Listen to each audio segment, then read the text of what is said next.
رسول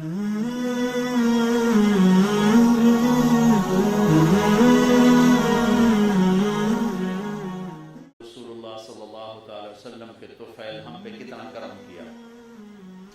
پہلی امت کا روزہ کیا تھا؟ بولنا بھی نہیں. وہ سچ بھی بولتے تھے تو روزہ ٹوٹ جاتا تھا. یہ امت جھوٹ بھی بولے تو ان کا روزہ نہیں ٹوٹتا ہے. تو کسی دکاندار کا روزہ تو سلامت رہ ہی نہیں سکتا, کسی وکیل کا روزہ سلامت رہ ہی نہیں سکتا. وکیل دکاندار کیا کہوں, میرا سارا معاشرہ ہی جھوٹ میں ڈوب گیا ہے, میں کسی ایک طبقے کو کیا کھلا دوں. یہاں تو تمہن تنہم داغ داغ شد پمبا کجا کجا نہم. یہاں تو روئیں روئیں میں زخم ہیں, میں پھمبا کہاں رکھوں, دوا کہاں لگاؤں, کس درد کا شکوہ کروں, کس درد کو بھلاؤں. تو پورا دیش میرا جھوٹ اور نفرت دھوکے بازی کی بھٹی میں آگ میں جل رہا. فَأَتَتْ بِهِ قَوْمَهَا تَحْمِلُهُ, بچہ اٹھایا ہوا گود میں اور شہر میں آ گئی. مجھ میں اکٹھا ہوگا, یا مریم لقد جیت شیئا فریا. دیکھنا وہ تانے میں شدت کیسے پیدا کر. پہلے نام یا مریم, ارے مریم یہ کیا منہ کالا کیا. اب دوسرا تانا بھائی کی طرف سے, یا اخت ہارون, اے ہارون کی بہن, یعنی تیرا بھائی تو بڑا نیک ہے, یہ تو نے کیا کیا.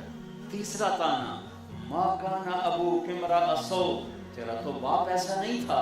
چوتھا تانا وما کانت امک بغیہ, تیری ماں بھی بہت نیک تھی, تو نے یہ کیا کیا. زبان کس طرح چھیل کے رکھ دیتی ہے, قرآن کہیں کہیں اس کی نشاندہی کرتا ہے. یہ تانا دینے کے انداز قرآن نے سکھائے بتائے ہیں, ہم بچ سکیں. سکھایا غلطی سے نکل گیا تمہارا تو یہ ٹیپوں کا نظام ایسا خطرناک ہے, غلطی سے بھی جملہ نکل گیا. جو ابھی دیکھو مولانا نے کیا کہہ دی. اتنا سوال ہے, میری بات ہوتی آگے پیچھے سے کاٹ کے میرے اوپر کفر کے فتوے لگائے ہوتے اور خود عاشق رسول بنے بیٹھے ہوتے ہیں. میں حیران ہوتا ہوں, اتنا فریب فراڈ اتنا تو دجال بھی نہیں کرے جتنے یہ سوشل میڈیا پہ ہو رہے ہیں. مجھے رونا آتا ہے کہ میری قوم کس قدر زوال کا شکار ہو چکی.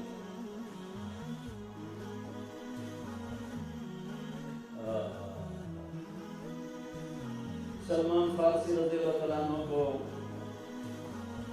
اسی بات میں سے بات یاد ہے. قریش کہنے لگے تو ایرانی ہے, ہم قریشی. اور سلمان وہ ہیں جن کے بارے میں اللہ کے نبی نے فرمایا سلمان منا اہل البیت, سلمان ہمارے اہل بیت میں سے, حالانکہ ایرانی تھے. اور آپ نے فرمایا کہ ان اللہ تعالی امرنی ان احب اربعۃ من اصحابی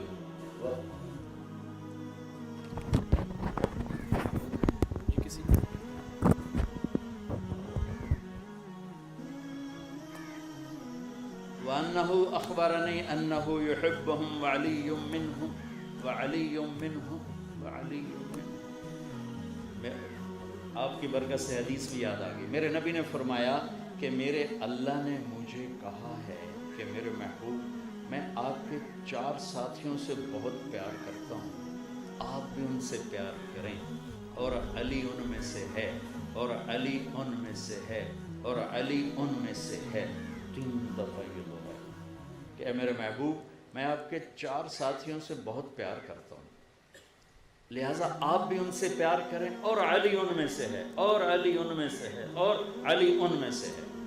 علی, ابو ذر, سلمان, مقداد رضی اللہ تعالی عنہ. سلمان فارسی کو تانا ٹھوکا کہ تو آ گیا ایرانی قریشی. وہ کہنے کہ نہیں میں تو ایرانی بھی نہیں ہوں, میں تو خلقت من نطفۃ نتن نجسہ, میں تو ایک ناپاک پانی سے بنا ہوں. ثم اعود جیفۃ منتنا, پھر مرنے کے بعد میرا جسم بدبودار ایک میت بن جائے گا. ثم اقوم لرب العالمین, پھر میں اللہ کے سامنے کھڑا ہوں گا. فإن ثقلت موازینی فأنا کریم وإن خفت موازینی فأنا لعین. پھر اس دن اگر میری نیکیاں بڑھ گئیں تو میں عزت دار ہوں, تو تم جو مرضی کہو مجھے پرواہ نہیں، اور اگر میری نیکیاں گھٹ گئیں تو میں ذلیل و خوار ہوں، پھر جو بھی کہتے ہو اس سے زیادہ کا حقدار ہوں۔ یہی کچھ ابو ذر رضی اللہ تعالیٰ عنہ کے ساتھ پیش آیا کہ ایک آدمی نے ان کو گالیاں نکالی، چپ کر کے سنتے رہے، وہ گالیاں دیتا رہا، یہ سنتے رہے۔ جب وہ اپنا زور لا کے تھک بیٹھا، وہاں سٹاک مک گیا، ان کے تھک کا ڈنگا نہیں، فرمانے لگے بیٹا میرے سامنے ایک گھاٹی آ رہی ہے، میرے سامنے ایک گھاٹی آ رہی ہے، اگر میں پار کر گیا تو تیری گالیوں کی پرواہ نہیں، اور اگر میں گر گیا تو جو تو نے کہا ہے میں اس سے بھی زیادہ کا حقدار ہوں۔ تو میں نے یہ دونوں باتیں اپنے پلے باندھ لی، لہٰذا میں کبھی جواب نہیں دیا کرتا ہوں۔ بہتان ہے بہتان، میں جواب نہیں دیتا ہوں۔ اگر میرے نیکیوں کے پلڑے وزنی ہو گئے تو پھر مجھے اس سارے بکواسات کی پرواہ نہیں ہے، اور اگر گھٹ گئے اللہ نہ کرے تو پھر جو کچھ کہہ رہے ہیں اس سے بھی زیادہ کا حقدار ہوں، اور اگر میں وہ گھاٹی پار کر گیا تو پھر مجھے لوگوں کی گالیوں کی پرواہ نہیں، اور اگر میں گر گیا تو جتنا کہہ رہے ہیں اس سے بھی زیادہ کا حقدار ہوں۔ سہاگن وہ ہے جسے پیا چاہ لے، کامیاب وہ ہے جسے اللہ کامیاب قرار دے، پسندیدہ وہ ہے جسے اللہ اور اس کا رسول پسند کر لے۔ لوگ تو معیار نہیں، لوگ تو معیار نہیں ہیں،